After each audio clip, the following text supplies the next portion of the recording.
Hello friends, I am Rahul and you are watching truth of physics. আজকে আমি SHM অর্থাৎ simple harmonic motion এই টপিকটা নিয়ে খুব ভালোভাবে আলোচনা করব এবং এর ভেতরে যে বেসিক যে কনসেপ্টসগুলি আছে সেই কনসেপ্টসগুলি একদম বেসিক লেভেল থেকে আজকে ডিসকাস করব এবং যে সিম্পল হারমোনিক মোশনের যে ইকুয়েশনটা হয় সেই ইকুয়েশনটা কীভাবে আসে সেটা ম্যাথামেটিক্যালি দেখাবো এবং তার ফিজিক্যাল মিনিং মানে সম্পূর্ণভাবে কনসেপচুয়ালি সমস্ত কিছু আমি ডিসকাস করব। তো ভিডিওটি তোমরা অবশ্যই শেষ পর্যন্ত খুব অ্যাটেন্টিভলি দেখবা, তাহলে তোমরা সমস্ত কনসেপ্টসগুলি ক্লিয়ার হয়ে যাবে। এখানটায় আমরা দু ধরনের মোশন নিয়ে ডিসকাস করব, একটা হচ্ছে পিরিয়ডিক মোশন, একটা হচ্ছে সিম্পল হারমোনিক মোশন। তো কোনটাকে আমরা পিরিয়ডিক মোশন বলবো আর কোনটাকে সিম্পল হারমোনিক মোশন বলবো। পিরিয়ডিক মোশন মানে হচ্ছে কোনো একটা মোশন, যেই মোশনে কোনো একটা পার্টিকেল নির্দিষ্ট সময় পরে সেই তার যে মোশন ছিল সেই একই রকম মোশনে আবার ফিরে আসে। অর্থাৎ জিনিসটা এরকম যে সাপোজ একটা পার্টিকেল এখানটায় মুভ করছে, সাপোজ একটা পার্টিকেল একটা ইউনিফর্ম সার্কুলার মোশনে মুভ করছে, একটা সার্কেলের পরিধি বরাবর মুভ করছে। এইবার তাহলে কি হয়, আমরা জানি যে কিছুক্ষণ পরে এর যে আবর্তন কাল আছে টি, সেই সময় পরে এই পার্টিকেলটা আবার ঘুরে এইখানটা চলে আসে, রাইট? তার মানে after a certain instant of time T, after a certain instant of time the particle is, এই পার্টিকেলটা কী হচ্ছে, এর পজিশন আবার ব্যাক করছে, রাইট? এর মোশনটাকে আবার ব্যাক করছে। অর্থাৎ এইখানটায় আসার পরে এর যে পজিশন এই দিকে, এর যে মোশনটা এদিকে ছিল এই মোশনে আবার ব্যাক করছে। তো এই ধরনের মোশনকে বলা হয় পিরিয়ডিক মোশন, যেখানটা একটা নির্দিষ্ট সময় পরে এই ঘটনাটা চলতে থাকে, নির্দিষ্ট সময় পরে তার মোশনটা একই রকম হয়ে যায়। এবার সিম্পল হারমোনিক মোশনটা কি? সিম্পল হারমোনিক মোশন হচ্ছে সেই রকম মোশন, এটাও একটা কাইন্ড অফ পিরিয়ডিক মোশন, অবশ্যই এটাও একটা পিরিয়ডিক মোশন, কিন্তু এটা একটা বিশেষ ধরনের পিরিয়ডিক মোশন যেখানটায় পার্টিকেলটা একটা টু অ্যান্ড ফ্রো মোশনে মুভ করে। টু অ্যান্ড ফ্রো মোশন মানে সাপোজ এইরকম একটা জিনিস, যে এখানটায় এ, এটা বি, এটা হচ্ছে ও, এখানটা একটা পার্টিকেল আছে ও পয়েন্টে, এই পার্টিকেলটা একবার বি এর দিকে যাচ্ছে, তারপরে বিকে টাচ করে আবার ঘুরে আসছে এই বরাবর, আবার এই বরাবর চলে আসছে বাঁ দিকে, মানে একবার ডান দিকে গেল, বিতে গেল, তারপরে আবার বাঁ দিকে আসলো, বাঁ দিকে এসে আবার ওকে ক্রস করে আবার এ পর্যন্ত গেল, তারপরে একে টাচ করে আবার ডান দিকে গিয়ে আবার ওকে ক্রস করে বি পর্যন্ত গেল। তার মানে এখানটা বিকে আবার পুনরায় টাচ করতে গেলে একে ওকে ক্রস করে তারপরে আসতে হচ্ছে আবার বি পর্যন্ত। এই ধরনের মোশনকে, যেখানটা একবার ডান দিকে যাচ্ছে পার্টিকেলটা, আবার বাঁ দিকে আসছে, আবার ডান দিকে যাচ্ছে, এই ধরনের মোশনকে এই ধরনের টু অ্যান্ড ফ্রো মোশনকে বলা হয় সিম্পল হারমোনিক মোশন। এইবার এইটা কি সিম্পল হারমোনিক মোশন? এই যে পার্টিকেলটা মুভ করছে একটা সার্কেল বরাবর, এটা কি সিম্পল হারমোনিক মোশন? না, এটা সিম্পল হারমোনিক মোশন না, কারণ এক্ষেত্রে পার্টিকেলটা কিন্তু একবার এই দিকে যাচ্ছে, তারপরে আবার এই দিকে আসছে, তারপরে আবার এদিকে যাচ্ছে, এরকম কিন্তু ঘটনা ঘটছে না। এখানটা পার্টিকেলটা একবার এদিকে যাচ্ছে তো এদিকেই চলে গেল, তারপরে আবার এসে একে টাচ করছে, রাইট?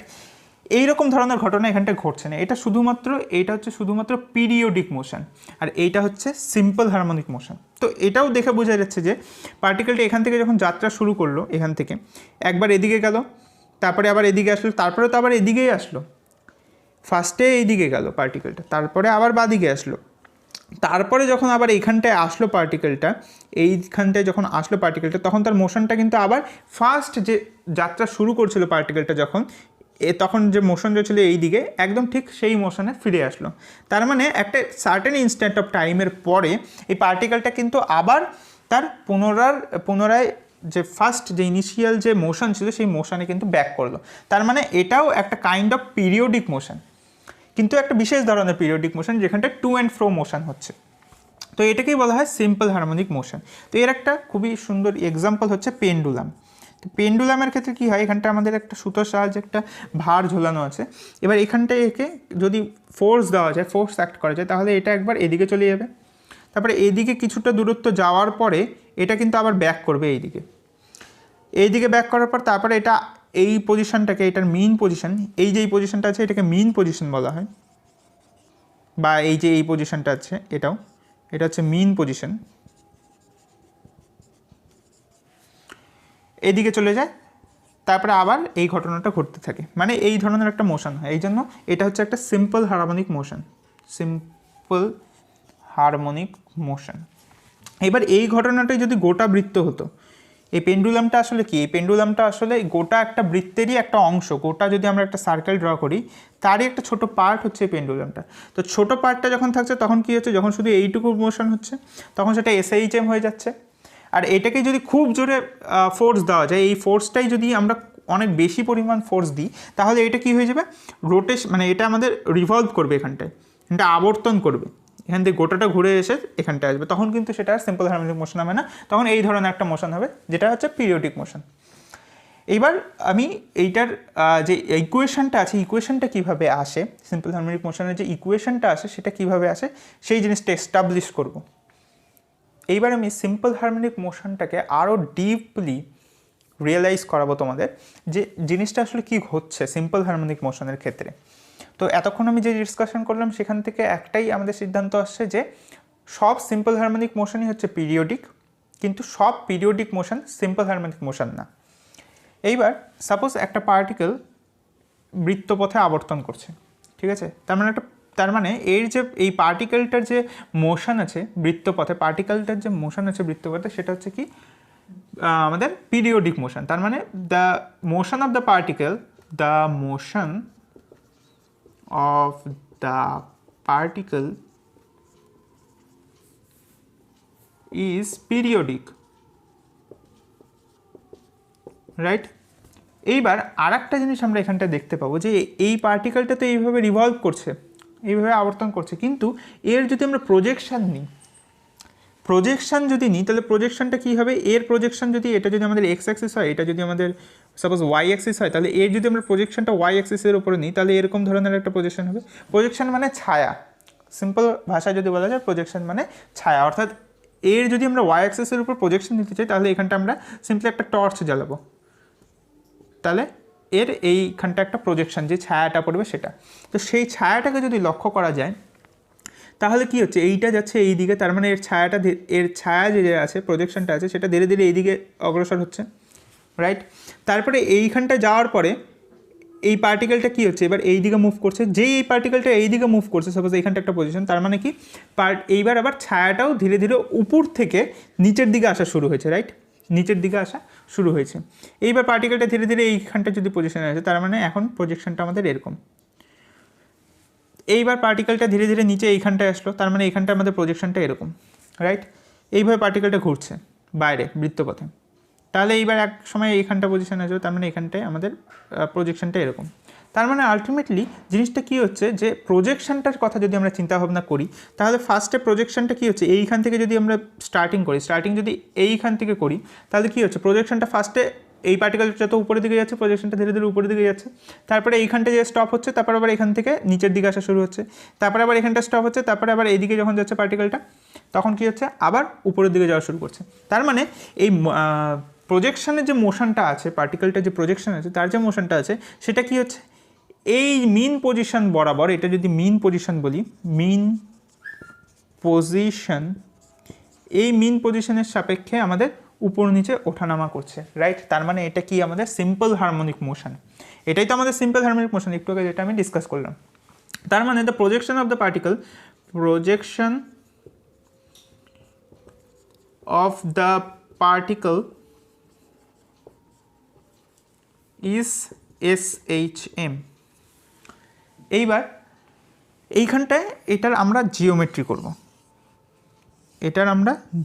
করব, সাপোজ এই পার্টিকেলটার একটা পজিশনকে আমরা ডিনোট করছি, এই পজিশনটা, তাহলে এইখানটায় কী হবে, এর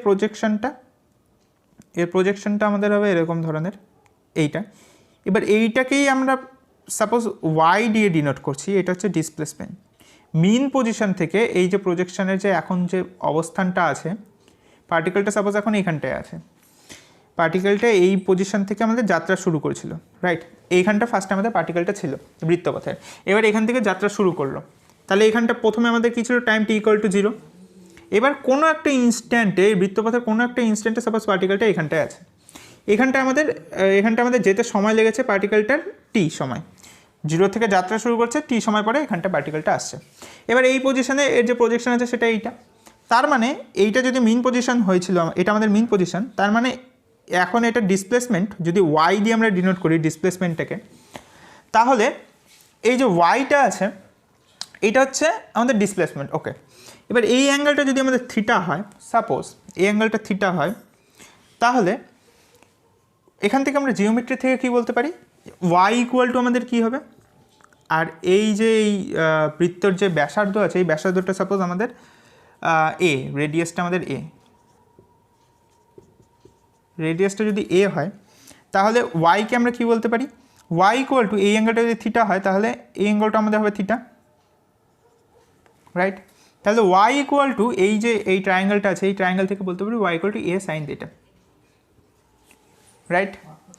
এবার এই যে থিটাটা আছে এই থিটাটা কি আসলে, এই থিটাটাকে থিটা ইকুয়ালস টু হয় আমাদের ওমেগা টি, রাইট। ওমেগাটা কি, ওমেগাটা হচ্ছে অ্যাঙ্গুলার ফ্রিকোয়েন্সি আর টিটা হচ্ছে আমাদের টাইম, ইনস্ট্যান্ট টাইম। মানে আশা করছি এই জিনিসটা তোমরা জানো, এটা সার্কুলার মোশনে এই জিনিসটা একটা খুবই ইম্পর্ট্যান্ট এবং খুবই একটা বেসিক ফর্মুলা বা rule, theta equals to omega t হয়। তো এইটাকে যদি আমরা এখানটা ইউজ করি, মানে এখানটা আলটিমেটলি কী হচ্ছে জিনিসটা, এই থিটাটা ডিপেন্ড করছে টি এর ওপর, রাইট। এটা অ্যাঙ্গুলার ফ্রিকোয়েন্সি, এখানটা কী জিনিস আমি সবই বলে দিচ্ছি। ওমেগা মানে হচ্ছে 2π/T, রাইট। অর্থাৎ একটা এই যে এই পার্টিকেলটা আছে এর যদি আবর্তন কাল যদি টি হয়, অর্থাৎ টি সময় পরে পার্টিকেলটা একবার আবর্তন শেষ করছে। আবার একবার আবর্তন মানে কি, একবার আবর্তন মানে এই থিটাটা কী হয়ে যাবে, গোটাটা যদি ঘুরে আসে 2π হয়ে যাবে। তার মানে টি সময়ে হচ্ছে আমাদের 2π কৌণিক দূরত্ব অতিক্রম করছে, তার মানে একক সময়ে যেটা আমাদের দূরত্ব অতিক্রম করছে সেটা হচ্ছে 2π/T, এটাই হচ্ছে আমাদের ওমেগা, রাইট।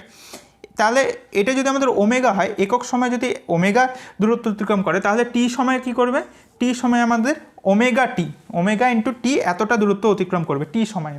তার মানে এতটা কি, এটা কৌণিক দূরত্ব, এতটা কৌণিক দূরত্ব অতিক্রম করবে টি সময়ে।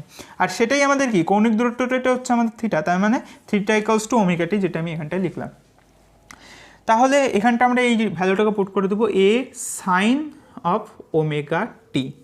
তাহলে ওয়াই ইকুয়াল টু আমাদের হয়ে গেল এ সাইন অফ ওমেগা টি। তার মানে এখানটা টি এর উপর একটা ডিপেন্ডেন্সি আছে, রাইট। এটাই হচ্ছে লক্ষণীয় বিষয়, এখানটায় টি এর উপর একটা ডিপেন্ডেন্সি আছে, অর্থাৎ টি এর উপর ডিপেন্ড করে আমরা সরণের সাথে একটা রিলেশন পেলাম, রাইট। ডিসপ্লেসমেন্ট ভার্সেস টাইমের, ডিসপ্লেসমেন্ট অ্যান্ড টাইমের একটা রিলেশন আমরা করতে পারলাম, যেটা কী করছে আমাদের, যেটা আমাদের এই যে মোশনটা আছে, প্রজেকশনের যে মোশনটা আছে, অর্থাৎ এই যে সিম্পল হারমোনিক যে মোশনটা আছে, প্রজেকশনটা যে সিম্পল হারমোনিক মোশনটা আছে সেই সিম্পল হারমোনিক মোশনটারই একটা আমাদের নির্দেশ করছে, সেটারই একটা রিলেশন, চার্জের ডিসপ্লেসমেন্ট এবং সময়ের মধ্যে একটা রিলেশন। তাহলে এটাই হচ্ছে আমাদের the equation of simple harmonic motion, the equation of simple harmonic motion. এইবার তোমরা অনেক জায়গায় হয়তো দেখেছো যে y equal to A cos theta, A cos theta মানে এ কস ওমেগা টি, এইটাকেও সিম্পল হারমোনিক মোশনের ইকুয়েশন বলে, বা ওমেগা টি মাইনাস থিটা, মানে এই ভেতরে ওমেগা টি মাইনাস থিটা, বা এই ধরনের অনেকগুলো টার্ম থাকে। তো সেই জিনিসগুলো কী, সেগুলোর ফিজিক্যাল মিনিং কী, সেই সমস্ত কিছু আমি ধীরে ধীরে ডিসকাস করব। এই ভিডিওটা যদি খুব লং হয়ে যায় তাহলে এই ভিডিওতে আমি সেই জিনিসটা ডিসকাস করব না, এরপরে এই সিরিজের যে পরের ভিডিওগুলি হবে সেই ভিডিওগুলিতে আমি ধীরে ধীরে সমস্ত কিছু ডিসকাস করব। এইবার এটা একটা ফিজিক্যাল জিনিস আমি বলে নিই, যে এটা ফিজিক্যালি কীভাবে বোঝা যাচ্ছে যে সিম্পল হারমোনিক মোশন হচ্ছে, মানে এটা সাইনের অপেক্ষক যে হচ্ছে, এটা ফিজিক্যালি কীভাবে বোঝা যায়। তাহলে এবার আমরা বুঝবো যে ফিজিক্যালি কেন এটা সাইনের অপেক্ষক হচ্ছে, বা এটার ইকুয়েশনটা এরকমই কেন হলো, সিম্পল হারমোনিক মোশনের ইকুয়েশনটা এরকম কেন হলো। তো সিম্পল হারমোনিক মোশন মানে কি, একটা টু অ্যান্ড ফ্রো মোশন, যেটা আমি একটু আগে ডিসকাস করলাম। তার মানে এইখান থেকে পার্টিকেলটা একবার উপরে যাবে আবার নিচে আসবে, উপরে যাবে আবার নিচে আসবে, এটা হচ্ছে আমাদের মেইন পজিশন। এবং এইখান থেকে আমাদের ডিসপ্লেসমেন্টটাকে মেজার করা হয়, যেটা আমি একটু আগে ডিসকাস করলাম।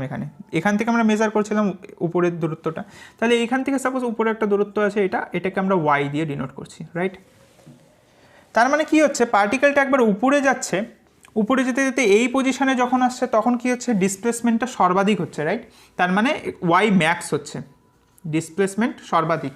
তারপরে আবার উপর থেকে নিচের দিকে নামা শুরু করছে, নেমে আবার এই মেইন পজিশনে আসছে, আর মেইন পজিশনে আমাদের ডিসপ্লেসমেন্ট কি, ওয়াই ইকুয়াল টু 0, রাইট। এবার আবার নিচের দিকে নামা শুরু করছে এবং যে টপমোস্ট নিচের পজিশন আছে, টপমোস্ট নেগেটিভ পজিশনে আসছে, অর্থাৎ নেগেটিভ ওয়াই ম্যাক্স বলতে পারো, নেগেটিভ ওয়াই ম্যাক্সে আমাদের আসছে। তাহলে এইটাকেই যদি আমরা গ্রাফের আকারে যদি বানাতে চাই, এই জিনিসটাকে সহজভাবে যদি বুঝতে চাই, রিয়েলাইজ করতে চাই, তো এটা কিসের হচ্ছে জিনিসটা, এই দিকে যদি আমরা সময়কে নিয়ে নিই এবং এই দিকে যদি আমরা ওয়াইকে নিয়ে নিই, সরণকে নিয়ে নিই, তাহলে এখানটায় সময় মানে এখানটায় সময় নেওয়া যাবে না, এখানটায় আমাকে নিতে হবে ওমেগা টি, কারণ এটা হচ্ছে আলটিমেটলি আমাদের থিটার অপেক্ষক হবে, সেই জন্য আমরা ওমেগা টি নিব। তো এখানটা কি হচ্ছে, এখানটায় আমাদের পার্টিকেলটা একবার উপরে যাচ্ছে, মানে পার্টিকেলটা ধীরে ধীরে সরণ হচ্ছে উপরের দিকে এবং টপমোস্ট পজিশনে আমাদের পৌঁছে যাচ্ছে পার্টিকেল। তার মানে কি, একটা টপমোস্ট এখানটা একটা পজিশন আছে, তারপরে কী হচ্ছে পার্টিকেলটার, এটা হচ্ছে ওয়াই ম্যাক্স, তারপরে পার্টিকেলটা আবার ধীরে ধীরে নিচের দিকে আসা শুরু করছে এবং জিরো হয়ে যাচ্ছে, এখানটায় জিরো হয়ে যাচ্ছে, তাহলে এটা হচ্ছে এই পজিশনটা। তারপরে আবার নিচের দিকে নামা শুরু করছে পার্টিকেলটা। এবার নিচের দিকে নামতে নামতে আমাদের টপমোস্ট নিচের পজিশনে আসছে, মাইনাস ওয়াই ম্যাক্সে নামছে, রাইট, এখানটায়। আর সময় আমাদের এগিয়ে চলছে, সময় আমাদের এগিয়ে যাচ্ছে, রাইট, এই দিকে যাচ্ছে। এবার তারপরে আবার ধীরে ধীরে ওর মিন পজিশনে চলে আসলো, তারপরে আবার এই ঘটনাটাই পুনরাবৃত্ত হচ্ছে। তো এই যে কার্ভটা আছে, এটা আমাদের কিসের কার্ভ, এইটাই তো হচ্ছে আমাদের সাইন থিটার কার্ভ, এটাই তো আমাদের সাইন থিটার কার্ভ। তো এই জন্য ফিজিক্যালি এটা বোঝা যায় যে এই জন্য সিম্পল হারমোনিক মোশনটা আমাদের সাইন থিটার একটা ইকুয়েশন আসে, y = a sin omega t. এইবার এখানটা কেন আমি ওমেগা টি নিলাম, এখানটায় কেন থিটা নিলাম না, কি আছে ব্যাপার, এই সমস্ত কিছু নিয়ে আরও খুব ডিটেইললি, একদম ইলাবোরেটিভলি আমি বিস্তারিতভাবে আমি আলোচনা করেছি একটা ভিডিও, সেটা হচ্ছে চলতরঙ্গের যে সমীকরণ আছে সেটা কিভাবে গঠিত হয়, সেইখানটায় আমি সমস্ত কিছু ডিসকাস করেছি, the equation of travelling wave. তো সেই ভিডিওটার লিঙ্ক আমি ডেসক্রিপশন বক্সে দিয়ে দেবো বা উপরে আই বাটনে দিয়ে দেবো, সেই ভিডিওটা তোমরা দেখতে পারো, তোমাদের সেই ভিডিওটা খুব হেল্পফুল হবে। তো আশা করছি আজকে যে কনসেপ্টসগুলো আলোচনা করছি, এই কনসেপ্টসগুলি তোমরা খুব ভালো করে বুঝতে পেরেছো। ভিডিওটি বন্ধুদের মধ্যে অবশ্যই শেয়ার করে দিবা, যাতে তারাও এই কনসেপ্টসগুলি বুঝতে পারে। এর পরবর্তী যে ভিডিওসগুলি হবে তার নোটিফিকেশনস পাওয়ার জন্য চ্যানেলটিকে অবশ্যই সাবস্ক্রাইব করে বেল আইকনটিকে প্রেস করে দিবা। তোমরা সবাই খুব ভালো থাকবা। Thank you for watching.